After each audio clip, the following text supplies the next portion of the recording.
All right, good morning, everybody. Welcome to coaching. I hope you've had your Red Bull this morning, and you're excited to digest our new forms that we have today. So, of course, seriously, which you saw in my email, it's hard for me to be serious, but this morning I'm excited about these forms, guys. I think they're really going to help you out in this ever-increasing, fast-paced, competitive market. We're trying to win the bid for our buyer. And I think bigger picture than that too is that we're trying to show value to our buyer clients. So we have justification, and it's obvious that our BAC is worth our fee, and we're all lined up there. But there's no easy shortcut for that. You've got to show the complexity. You got to slow down. You got to get into the details. That's the reality of it. Every time you shortcut it, you're missing an opportunity to show problem, then solution, and then show value. So let's jump into this. Look, there was an email sent out. There were three addenda we sent out. One is brand new. We're going to start off with the no financing condition addendum and talk about this. Before I go to that form, will everyone turn to page 209? And let's talk about this. I think this skill set will help you. Let's shrink that one down. Oh, whoop. Okay, Acrobat, where are you? Acrobat. There we go. Okay. Look, you guys were all asked a lot of questions. And the tip here is, instead of just answering the question, the best response to that, to inject the forms and start talking about complexity and use these legal assets in a presentation, is to say, you know, that's a really good question. I tell you what, why don't we take a look at, and then whatever document that is, you know, let's look at a few what we call addenda or clauses that go along with our base contract. Try to talk simply when you're talking to the public. Don't use lingo like REPSI. You know, refer to it as the agreement, the base agreement. We have addenda that go along with this to help us win the bid. Remember, we're not just trying to convince the seller to take our offer. We're trying to beat out the competition. And a lot of that is how we, and a lot of how we do that is to be better in the terms, right? So that's the tip. Instead of just answering the question, show them your proficiency and the value instead of telling them. So I think showing them is to grab the form. You know, I hope that you guys are loving your forms manuals and you use that. You're familiar with how to find your way around in the forms manual and easily turn to documents. I'd love to see you turn that upside down, because you know the form so well and you can present it upside down. So ultimately, this puts the S on your chest, right? This sets you apart. It's a real difference maker. Okay. Let me grab that form, no financing condition. Here it is. First of all, Mark, I can't thank you enough for helping author these. We're very fortunate, guys, to have internal legal counsel. And Mark is not just an attorney for us, but he's frankly the best real estate attorney I've ever had the privilege of working with or even know. I really appreciate the way he looks at these issues. We can simplify the language and yet make it very enforceable and protective. I'll tell you what, Mark, let me lay the foundation for what this is. Guys, you can make some notes here. I put notes here on mine. This is kind of, where would you use this form?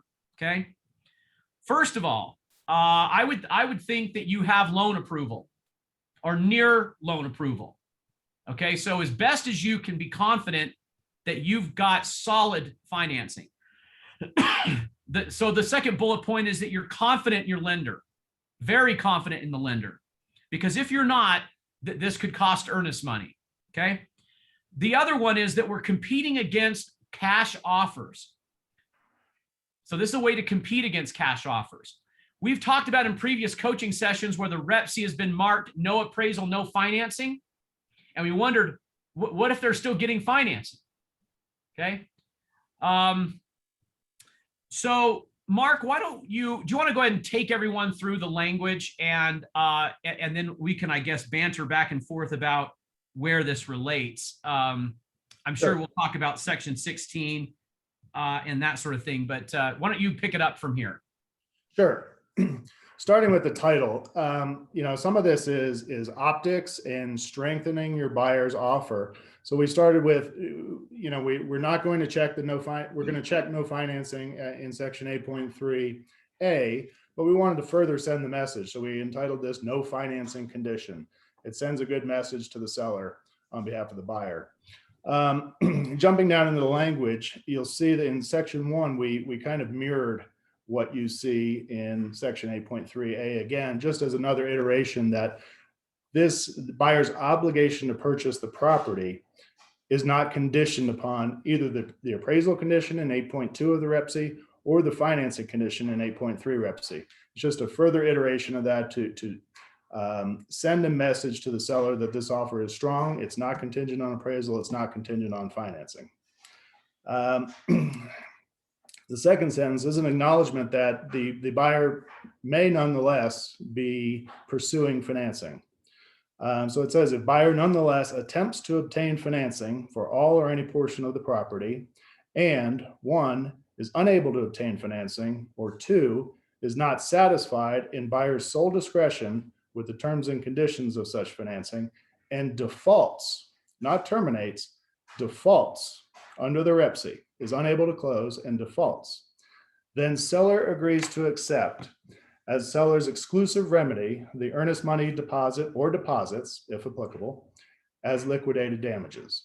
Now, we'll break that down into exactly what that language means, but essentially the buyer is sending the message that my obligation to purchase the property is not contingent upon financing, but I am nonetheless going to go and pursue financing. And in doing so, I may default if that financing falls through. I don't have a right to terminate, as I did in section 8.3 B2 or B3, but I may default. And if I default, then seller, you are entitled to my earnest money, and that's it. Hey, Mark, let me jump. Guys, I think what we're, this idea, I suppose, is a middle ground, okay? Look, the REPC was so authored to protect deposits. And I know you have a lot of buyers who will say to you, look, I don't care about the earnest money deposit, right? We're even writing offers with non-refundable earnest money right from the start, okay? So what this does is put your buyer basically in that camp where, but it has a protection, okay? So the earnest money is offered up non-refundable in the sense of these two conditions, 8.2 and 3, and it has the protection that they won't be sued, right? Who can tell me where does the language reside? Where, because look, we actually copied this language, didn't we, Mark, almost word for word? Yes. So, yeah. A lot of the language is copied from section 8.3. Like this is exclusive. Yes, so that it would be familiar to both buyers and sellers. I hope you know where this is, guys. It's I asked you where it was. It's go to look at 8.3. It's II. And it's right there. I wonder if it's too much trouble to show you on the coaching manual. 216. Here, let me show you. Here's the REPC. So we go to getting close. Okay. Financing condition, II, right here. Seller agrees to accept as seller's exclusive remedy the earnest money deposit.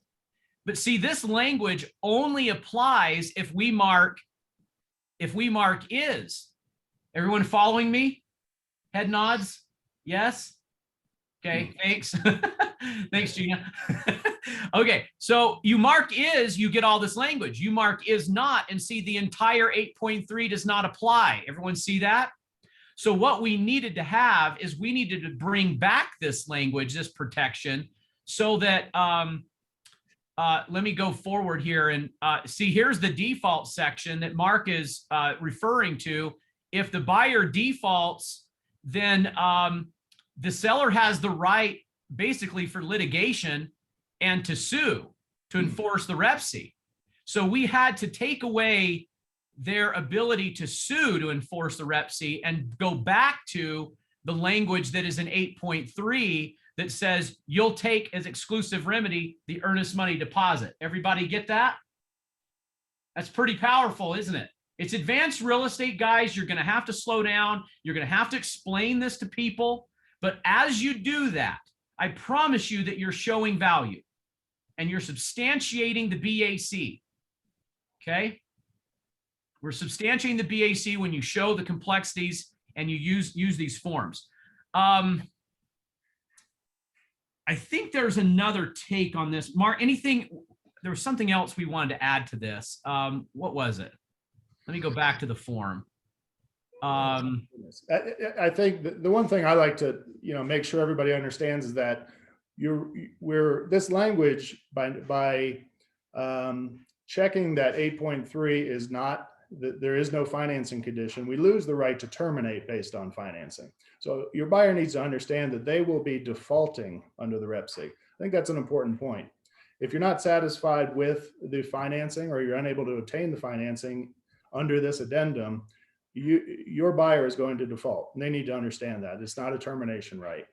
Now, we've narrowed the remedy for that default down to the earnest money, and that's what this addendum really does. It narrows that remedy down to earnest money and prevents your client, the buyer, from being subject to a specific performance or any other remedy at law. So I think that's the important thing to understand here. Really good. Really good. Guys, I hope you wrote that down at the top. Right now, here are the notes I have at the top of this addendum. 1, loan approval, confident in my lender, competing against cash offers, and it's not a termination, it's a default, which is addressed here. You have to explain that the earnest money would be lost. So that's the other piece. Let's add one. Oh, here's the other twist on this, Mark. It's due diligence and how this relates to due diligence. Right. Can we conduct appraisals during due diligence if I have a due diligence condition? So yeah, everyone's now acknowledging, yes, I can. Yeah. So if we go to that language in section 8 for due diligence, let me move this over so you guys, okay, turkey's not moving. There it is. Okay. And I hope that you know right where to go during okay, so here's what I look for. See this right here? See this such as? It's generally any and all tests and evaluations. Is an appraisal an evaluation? Yes. And remember, listing agents. Let me just talk to listing agents for a second.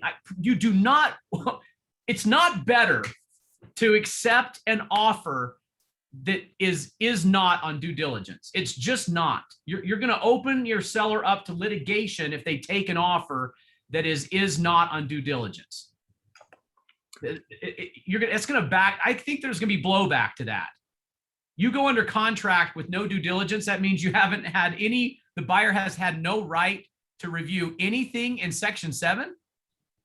I think that's very, very dangerous. Mark, is that? Am I on a limb here, or is that also your view? Not at all. I think you have to, at a minimum, give your buyer condensed due diligence, at least a small time period at a minimum. It's got to be 2, 3, 4 days. It's got to be something. But at the end of the day, it's what your buyer wants. It's what they feel comfortable with. I'll point out some language.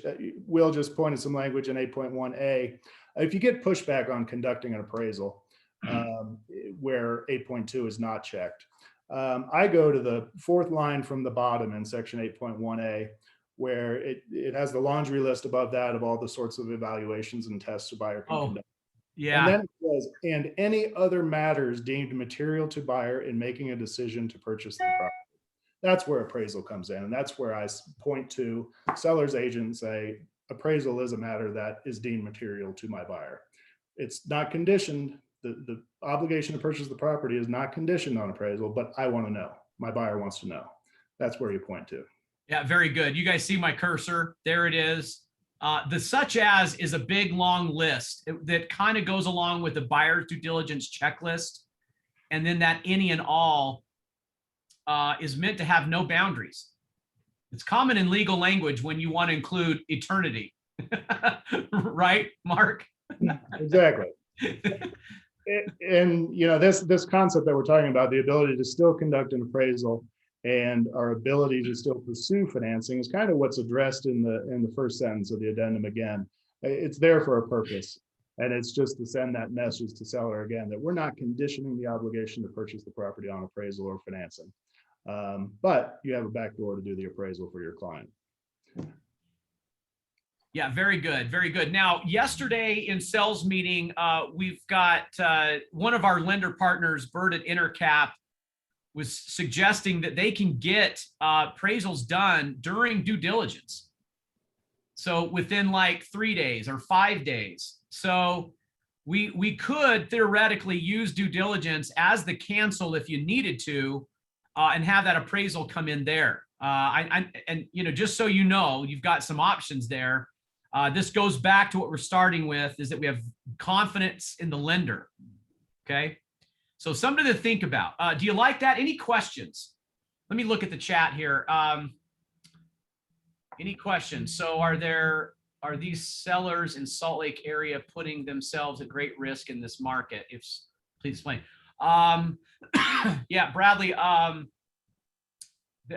Well, look, a year ago, 2 years, well, a year ago, we were in the depths of COVID, and we were dealing with COVID. Kevin Larson and I did the COVID addendum, wondering if the world was going to stop spinning. And we were dealing with force majeure. But 2 years ago, I think we went to great lengths to protect earnest money. But the fact is, if you go write offers like that, where the buyer is not that serious, you're just not going to win the bid. I think that's the reality. So buyers just going to have to make a decision. Do you love the earnest money more than you love the house? And if you love the earnest money more, then you're going to have to write conditions in which to get your deposit back. And if you love the house more, then you're willing to compete, you'll likely win the bid. Okay. And listing agents are getting very, very good at vetting these offers. Okay. What if it's a jumbo loan? Underwriting requirements are going to go past due diligence, guys. We know that. We know that. You're not going to have loan approval full on loan approval, say in 5 to 7 days.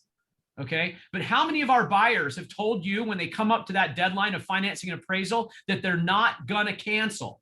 How often has that happened? They know they don't have full approval, but they didn't want to cancel because they want the house, right? So they say, well, I'm not going to cancel. Well, this form essentially does that. It puts their earnest money non-refundable on these and takes away these conditions to cancel because they're not going to do it anyway, right? They want the house. They'll say, I want the house. We'll give the lender more time. Sally's question. So if due diligence is not acceptable and earnest money is non-refundable, does this allow the buyer to not lose earnest money?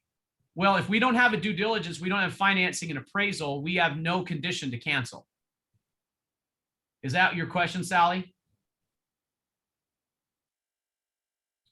I'm asking you to unmute. You're welcome to talk about it. Go ahead. My question is, it's a cash deal. However, she really would like to do due diligence. There's $10,000 earnest money that's at risk out of a total of $15,000.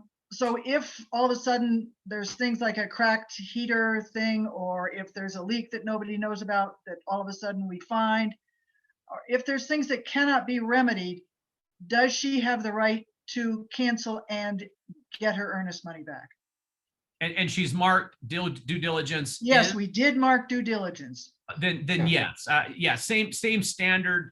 Cancellation conditions apply, and that section governs the release of earnest money, regardless of what we have here. Okay, great, thank you. Yeah, and again, from a seller's point of view, I just don't like having no due diligence. I think we need to have buyers know what they're getting. Let's go down the list here. Joel said Bert had an appraisal back in 2 days before we could even get the inspection done. We do have lenders who've shortened their processes, guys, and we're lucky to have partners like that. Mark, you want to comment? No, I mean, that's all the more reason to use an addendum like this. If you're in a, competitive cash situation and we can get responses back from the lenders that quickly, that's a fantastic service we can provide buyers. Yeah. So Nicole's question, yeah, can we get the appraisal rushed? I mean, we get those rushed. Sometimes there's a larger fee there, guys. It's worth it, so maybe it's $750, $800 for an appraisal instead of the $400. So we're wrapping up this now in due diligence. John's question, use due diligence for appraisal. Then if it's appraises, order the home inspection. Maybe there is some strategy on the order of things. I think that's what you're saying, John, is be strategic about the timing. So if the appraisal could come in first, then you can go ahead and pay the money for the home inspection. Is that what you're saying, John? Yeah. Okay, good head nod. Natalie, I feel that using due diligence to check on an appraisal canceling based on due diligence is really because the appraisal is a bit shady. If you mark it not subject to appraisal, what's your take on that? Good question. Let's debate this, Mark. You want to start, and I'll weigh in. Yeah, when you're canceling based on due diligence, there's no requirement that you specify the reason why. Going back to that language, if appraisal was a matter deemed material to the buyer in making the decision to purchase, there's a difference between conducting an appraisal under due diligence and making the buyer's obligation to purchase the property conditioned upon that appraisal coming in. Those are two different things. So I don't think it's shady at all to have an appraisal and have that be part of your overall reason in due diligence for canceling. Yeah, I think communication here is key. Remember, we're trying to tell the other side that we're not interested in protecting our earnest money deposit based on appraisal and financing as another condition and deadline. In other words, everything is done in due diligence. And I think you can be honest about that. We do have the appraisal coming during due diligence. And so we may need another addendum. We may need to address cash above appraisal to put them at ease about the appraisal. But we're not interested in having another cancellation condition. I think that's what you gotta remind everybody of. We're not interested in having 3 outs to the contract, right? So, okay. And Natalie, thank you so much for bringing that up. I think half of you were thinking it. Mark and I debate the heck out of these principles, and so and turn them on their head. So that's a really good question, Natalie. It's all in how you present it. Please be honest in all you do. We're not trying to sneak in a side door here, guys. We're actually just trying to make the offer better. We know our buyer is not interested in canceling. They're confident in their lender. We know we're going to get these things done immediately, and it's a better offer. So that's our objective here, not to sneak in a side door. Okay. All right. To Susan's question, if the seller wants a true cash deal instead of terms of this form, is it better for them to reject this form or up the earnest money for their benefit? So if we were on the seller's side, let's contemplate Susan's question. Do you want to take that one, Mark? Sure. If I'm on the seller's side, I may look at this as, and this is what Will and I debated, I may look at this as kind of reintroducing a financing condition. But it's not necessarily that. I mean, it's really not reintroducing a condition. It's being honest from the buyer's perspective that I am going to pursue financing. All that I want is for you to look to my earnest money as your sole remedy. I don't want to be sued. A seller has a number of different ways that they can go. A seller can reject, if a seller were to reject this addendum, really the only thing that they're doing is putting back on the table an additional remedy, the additional remedy of specific performance. In concert with this, maybe the seller would like to increase the earnest money because of the fact that financing is back on the table. It's not a condition to the obligation to purchase the property by buyer, but it is back on the table in the sense that seller's aware that the buyer could default, and the seller's accepting the remedy as earnest money, their sole remedy as retaining the earnest money. So if I'm advising a seller, I want that earnest money as much as possible. Really good question, Susan. I mean, look, guys, it really is it's better language for the seller. It's just, does it go far enough? And that's going to be related to the offers you get, because we're comparing here. I mean, absent of any other offer, this is fantastic language for a seller.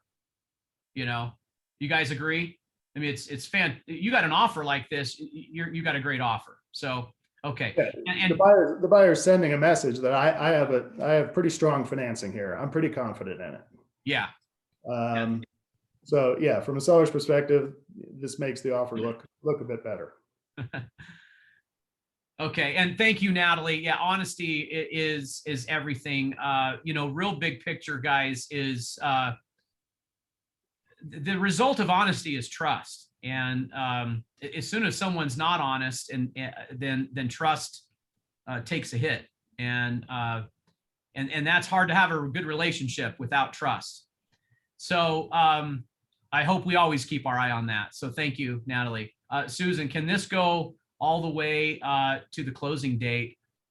Well, yeah. As a matter of fact, to that question, let me grab. It actually says similar language right here in 8.3. See this exclusive remedy, earnest money. Where is it where it says meaning that it did not fund? Yeah. 8.3B, too little I, right in the middle. Right. Yeah. Meaning that the proceeds of the loan have not been delivered. So in other words, it didn't ever fund. So there's no argument. Have you ever had a buyer say, yeah, but I can get a loan. Yeah, but I can get a loan. Yeah, but I can get a loan. And it comes settlement and they didn't fund. And so you extend and they keep saying, yeah, but I can get a loan. I can get a loan. And it still didn't fund. So instead of having an argument about whether it did or it didn't fund. And so the spirit of this all the way up to settlement is you'd be defaulting. I mean, yeah, you're defaulting. You did not perform. There wasn't a condition. And so it's now, truncated down to only earnest money, which is this language. Okay. Okay. I'm going to turn the channel. We've got two other forms to talk about. You guys ready? Yeah. You ready to turn the channel? Okay, good. Okay. Why don't we do, let's see what's next in my doc here. Well, let's do non-refundable earnest money. I hope that's pulling up here.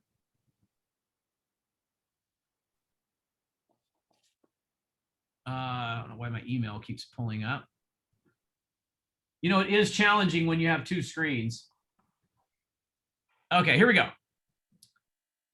This is the other addendum, guys. We simplified this. So let's start off with noticing that we've got version 2. And Joe, version 2 is now in dot loop, right? These are now, and we replaced and pulled out version 1. Version 1 has not been replaced. I just wanted to make sure I had other eyes than mine on it to kind of review, but they are in there. Okay, so we'll pull those out, guys. There's no sense in having two different versions. So just check and make sure you've got version 2. There's the date of when this was edited and approved.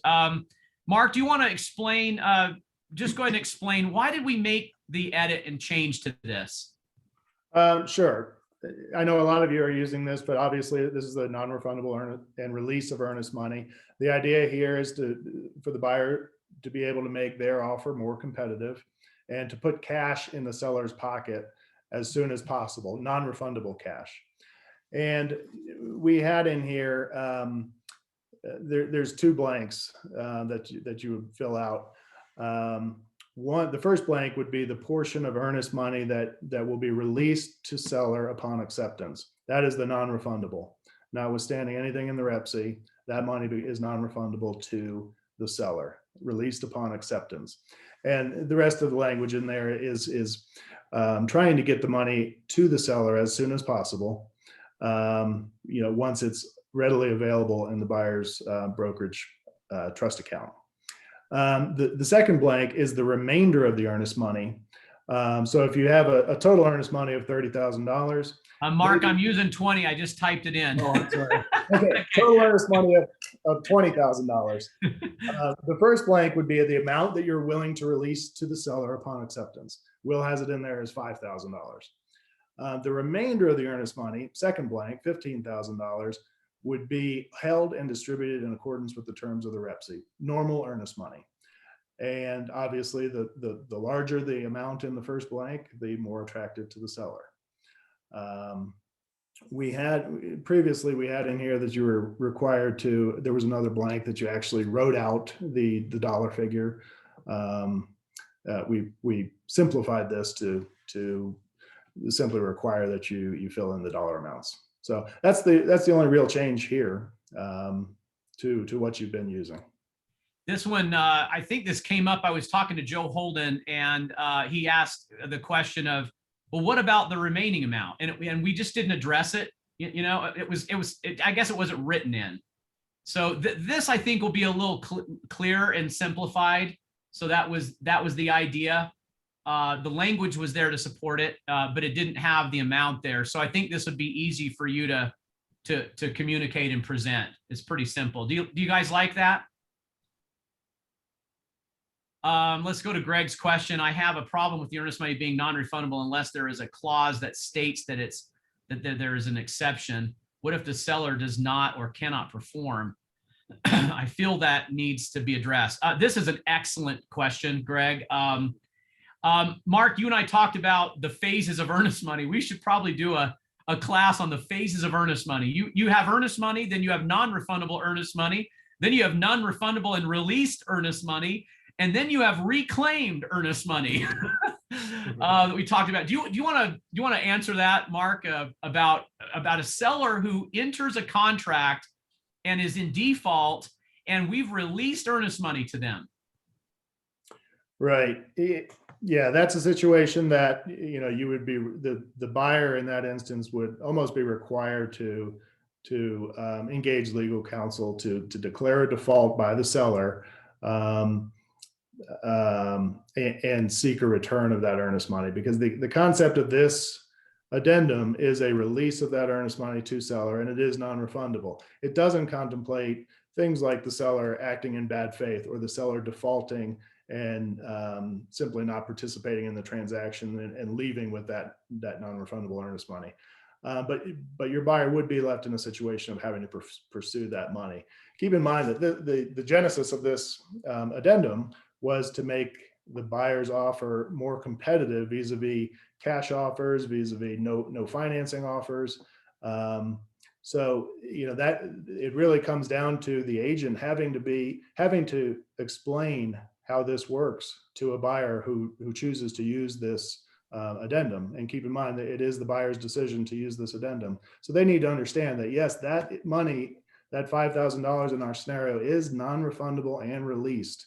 And it's going to take more than likely some sort of legal action to pursue any return of that money, regardless of the basis.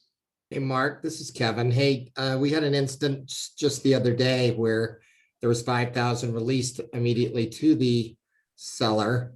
And then as soon as they received the seller's disclosures, it was disclosed there was significant termite damage in the house. Buyer canceled and cried foul and wanted their earnest money back. Right. Although the addendum is pretty clear that the earnest money is non-refundable, they threatened legal action and the seller agreed to refund half of the earnest money back. But in the event that there's a non-disclosure, that disclosure comes after acceptance, right. There's a case there that could be made. There is. Keep in mind, this addendum is designed to get the offer accepted. Right. Which is all prior to any sort of diligence, any sort of disclosures. So the buyer needs to understand there is that risk there that they're releasing money, but they're releasing it just to get their offer accepted. And again, taking a step back, this is an addendum that is to address the conditions of this market. which are very unique, and you as buyer's agents need to be able to explain why you're presenting this as a tool they might select and the risks that are associated with it. And that's one of the risks. Yeah, I think so I know hindsight is 2020. I'm sure, Kev, you guys came up with this, but don't you wish that the agent would have said, hey, okay, so let's back up. And we know we have multiple offers. We're competing. It's probably, I'm assuming it was a multiple offer, Kev? Yeah, it was. There was close to 20 offers in the home. Okay, so 20 offers. A lot of times we do have some time. We've got some time to get that offer in. So during that, why not just say, hey, can you send me over the disclosures? We're preparing our offer. You must have the seller disclosures already. You should have the seller disclosures before you list the property. I mean, right, listing agents? You should have that document completed before it hits the market, right? So if you can grab some of that stuff before you submit non-refundable earnest money, the better off you are, because now you're going, well, look, this has got termite damage. So no, we're not going to do non-refundable money. We need time to assess the extent of the damage. So, and then that's a better negotiating point, right? Because you can come back and say, okay, we're aware of the termite damage, but has there been any assessment of cost? So maybe you take off, maybe the 5,000 comes off the table, that we don't do that. I know hindsight's 2020, but the more you could gather, the better if you're going to use this addendum. Yes. Okay, where are we? Thank you so much, Greg, for that that insight. I really appreciate it. Let's see, where are we? Where did we leave off? We've had a lot of comments, so let's go to Nicole. If you want to make earnest money non-refundable after due diligence, what is the best language or way to convey this? Nicole, it would already be non-refundable because the Rep C already has language support that, unless you had appraisal and financing checked as is. So you would not need any additional language if it's non-refundable after due diligence. Mark, am I right? That's correct. Yes. Okay. Joel's question, what's the number of business days on this? Oh yeah, we did have a blank here.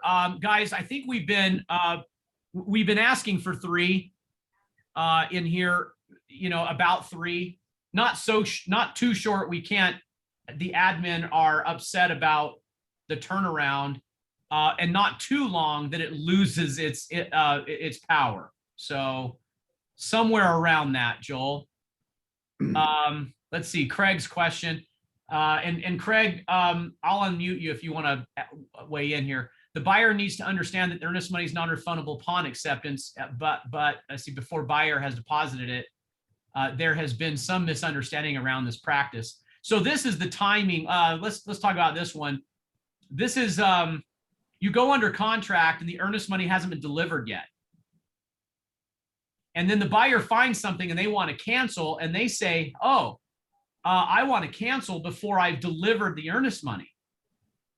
So this, this is editing section 1 of the Rep C, right? And it's not refundable. And section 1 of the Rep C says 4 calendar days, right? So can I toggle that quickly? How can I do that? Okay, so I'm sure you guys are all aware of section 1. Let's go to the top of the Rep C. Earnest money deposit in the form of and has there, so to be delivered to the brokerage 4 calendar days. So it's after acceptance. So the confusion I think Craig is bringing up here is that there's this misunderstanding that the buyer has 4 days to deliver the earnest money, and if they find something in the 4 days, they cancel and don't have to deposit the earnest money. And that's not correct. This addendum is modifying that. That non-refundable earnest money is non-refundable when? When does this become non-refundable? Mark, do you want to fill out my voice? I'm sorry? when does this earnest money become non-refundable and owed to the seller? Upon acceptance. Yes, not 4 days after. Right. Yeah. Yeah, this language in the addendum modifies the language Will pointed out at the top of the Rep C. And this is just a requirement that as soon as they can upon acceptance, following acceptance, they've got to deposit that money. They don't have the 4 days to deposit the money anymore. It's as soon as possible. But the earnest money itself became non-refundable upon acceptance. If they refuse to deposit the earnest money because they have cold feet, again, that would be up to them to litigate to have that. Exactly. That would, the seller would have to enforce the terms of this addendum in that instance. Yeah, good point, Kev. Okay, Jeff Topham, the form says equal to earnest money held in trust. Does the buyer have to come up with double earnest money? Let's see, where are you referring to? Referring to seller default, I believe, Will, where an amount equal to the earnest money would be a remedy if the seller defaulted. Oh, yeah. If we're talking about section 16, Jeff says the form says. Are we talking about the earnest? Jeff, do you want to unmute?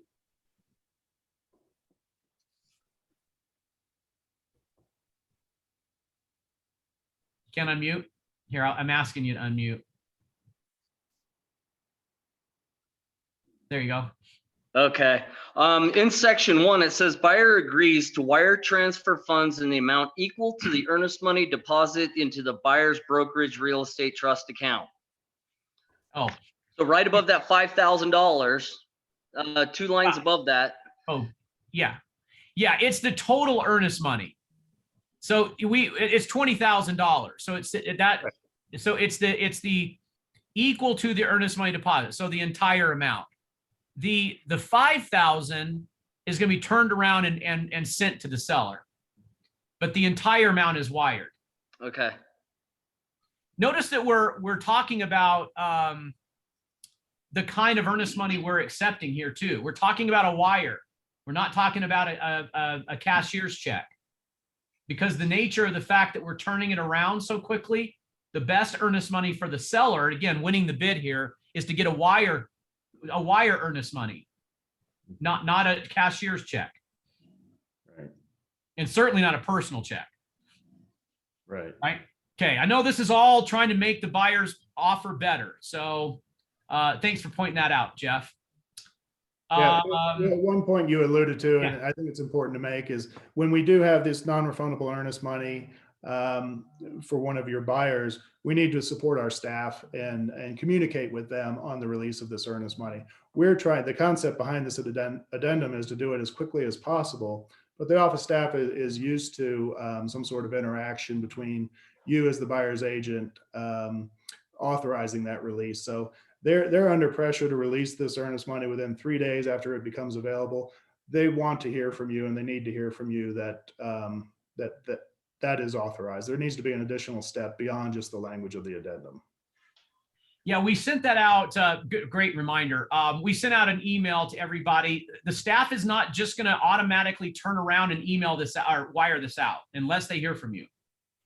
So, I mean, think about the contrast and where we were 2 years ago. We would never release earnest money ever without, everyone signing off. The broker knew about it.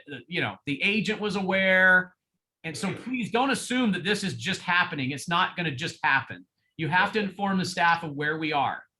Okay. Okay. Coming down the list here, I think some of these we've already answered. If not, re-ping the chat.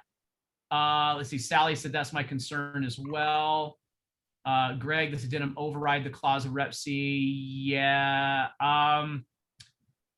Well, as far as the legal, so Greg's question, this addendum will override any clause in the Rep C, thus would keep the buyer from pursuing legal remedy should the seller default. Would it not? Well, they still have the right to go get it. Frankly, very similar to what the seller would have against the buyer. Right? I mean, if the buyer didn't ever deposit the money, the seller would have to go get it from the buyer the buyer would now have to go get it and reclaim it back from the seller if the seller defaulted. Is that not what you're saying, Greg? Go ahead and unmute here. Let me unmute you. Go ahead. Make sure we got this one right. If this addendum says it is non-refundable, Yeah. doesn't an addendum override the REPC? Well, yeah, because the last language it controls, right? Right. But we're Therefore- contemplating, if we're talking about default and the seller defaults, then we're going to have to go reclaim the earnest money. And that's why I feel like this needs to have something that says something about that seller default. That's my problem with this kind of a statement for my buyer's sake. Yeah. Because if the seller defaults, this really says doesn't make any difference. And that I have a problem with, just legally. Am I wrong, Mark? No, I understand the concern, but a seller default would not preclude, this addendum would not preclude a buyer seeking remedies for a seller default. We're not negating 16. But So I think it 16 says still if it's non-refundable, we're negating 16. I think that's something that could be debatable. And again, I'm not an attorney, Mark, but that's why I feel like there should be some clause in this that states unless the seller is in default. Mhm. So I'll back off. That's something that I have a real concern with. And I have been writing that in my contracts and explaining to the other agent that is there just in case Mhm. the seller is in default. Because if it says this, in my mind, the seller could accept it, cancel the deal and sell it for more money. And there's no legal ramification because this overrides the REPC. Yeah, I may be wrong. yeah, I think the seller default would still apply. And that's, I think, so I'm looking for legal. Yeah. I'm sorry, Mark. I think Greg makes a good point. You know what? A lot of times, and maybe I'm a little out of bounds. Mark, you're we're lucky to have Mark on our team, aren't we, guys? Yes. We're very lucky to have him. Greg brings up a good point. I think we're managing the other side's interpretation sometimes. Where an agent on the other side might say, "Hey, you get to keep this," and then they go, "Well, gosh, what if we decide not to sell? We've got seller's remorse. What happens to that money?" And there may be someone on the other side who misinterprets it. Yeah, if you look back at the REPC itself, without this addendum, there are instances where earnest money becomes non-refundable after due diligence, after appraisal. The REPC states that earnest money is non-refundable. Well, we all know that if in the event of default, that earnest money could become refundable. In the event of, there's a risk of loss provision towards the end as well, which 20.2, the earnest money could be returned to the buyer despite the fact that it became non-refundable.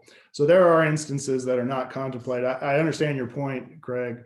Greg, but, I think the seller default would override, particularly if it's in a bad faith situation like the one you described, simply taking the earnest money and going to a higher priced buyer. I think morally it should, but all of those you've mentioned are in the regular REPC.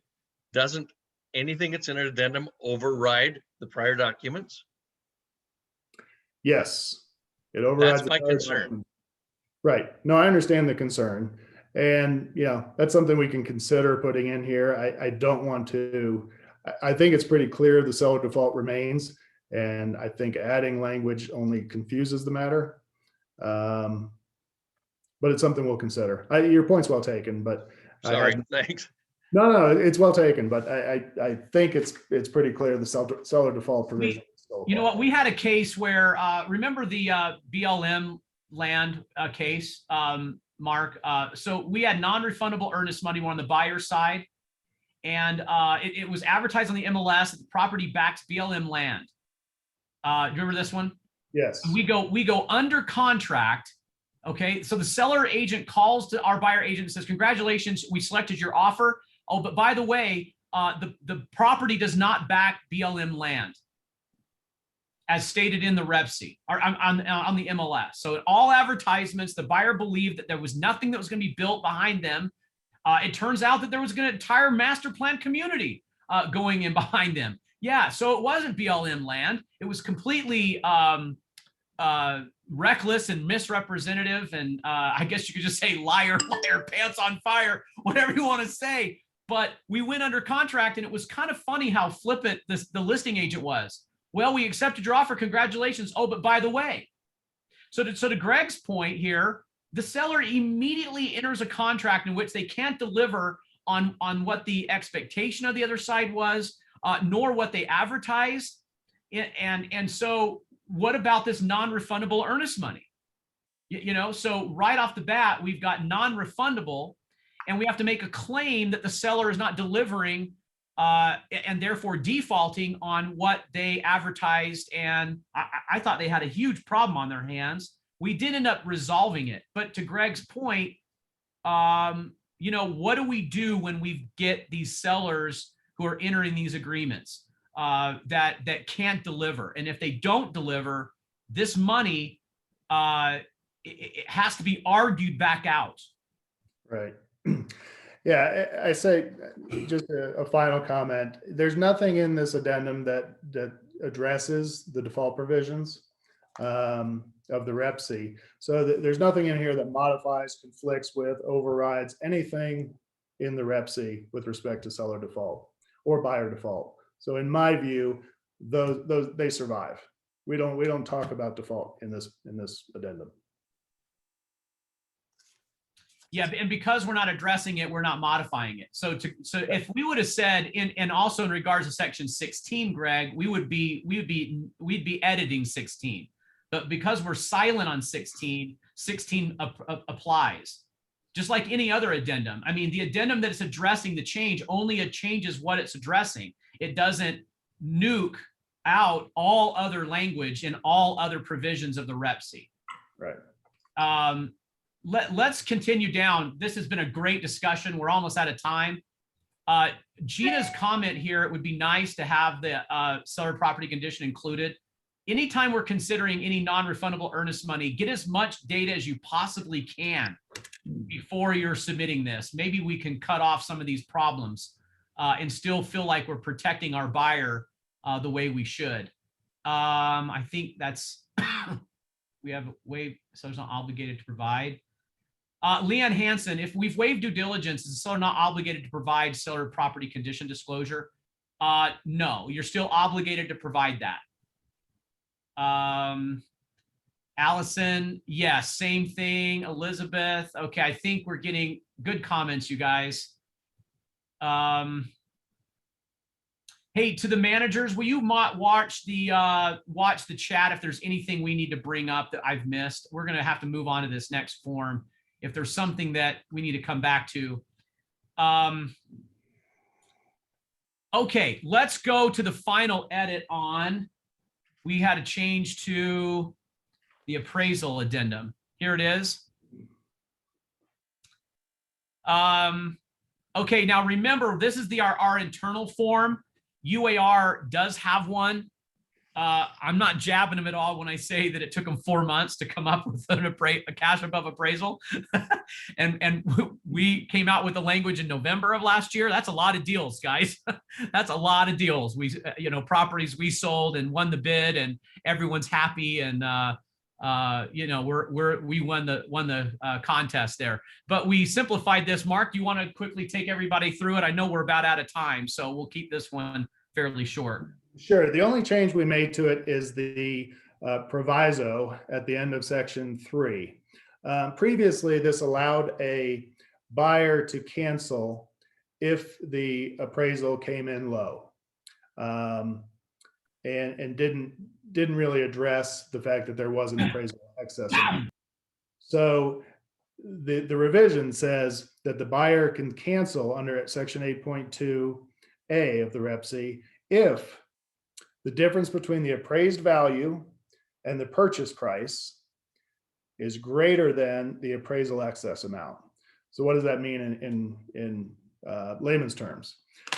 Let's say you have an appraisal amount, a purchase price of $250,000, an appraisal of $200,000. Well, that's a $50,000 difference. If you inserted as your appraisal excess amount in section 1, $30,000, meaning that the buyer was willing to pay up to $30,000 more than the appraisal, well, that amount is less than the difference between the appraised value and the purchase price, right? The $50,000 in my example. So the only way that the buyer is able to terminate is if the difference between the appraised value and the purchase price, $50,000 in my example, is greater than the appraisal excess amount. So I wrote that in there, 30. You know, it's interesting now that we're talking about and debating all these sections. See, we kept section 8.2 alive. Mhm.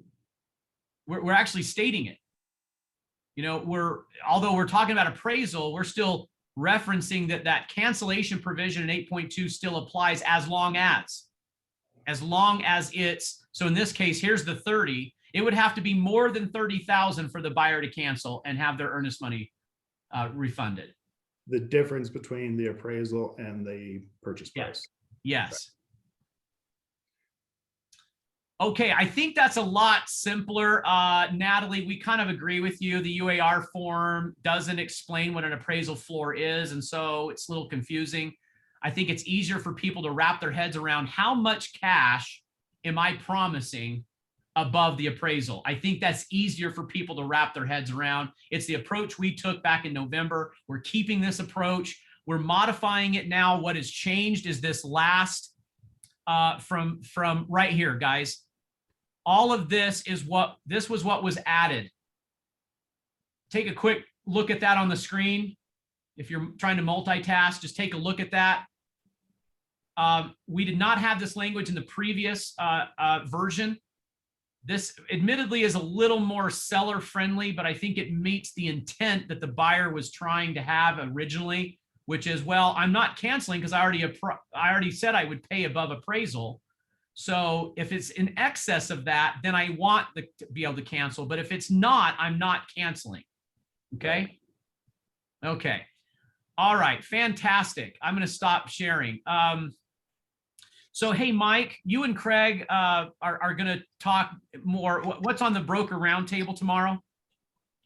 Are you going to talk more about, what was it, the non-refundable earnest money?